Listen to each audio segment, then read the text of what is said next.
MIT technology review Pakistan के news studio में खुशामदीद। मैं हूं आपका मेजबान GM Shah. News round up का आगाज करते हैं।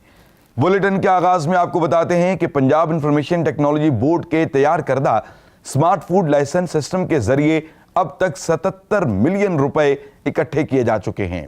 PITB के नुमाइंदे के मुताबिक ये रकम 7 माह के दौरान इकट्ठी की गई है। अब तक 38,424 दरखास्तों के एवज 9,386 स्मार्ट फूड लाइसेंस जारी किए जा चुके हैं, जबकि बाकी दरखास्तों पर अमल जारी है।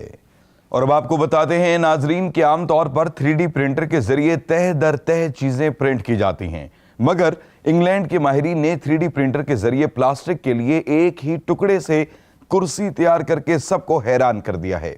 इस कुर्सी का डिजाइन मुकम्मल तौर पर सॉफ्टवेयर के जरिए तैयार किया गया है, जबकि ये मजबूत और देरपा है। इस कुर्सी को वॉक्सल चेयर के नाम से मंसूब किया गया है। और अब बुलेटिन के आखिर में आपको बताते हैं कि मारूफ कंपनी होंडा ने खाना पेश करने वाला रोबोट तैयार किया है।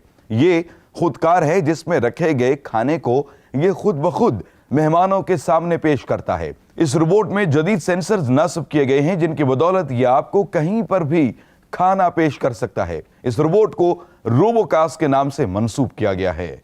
इसके साथ ही MIT टेक्नोलॉजी रिव्यू पाकिस्तान के न्यूज स्टूडियो से अपने मेजबान GM शाह को इजाजत दीजिए। अल्लाह निगहबान।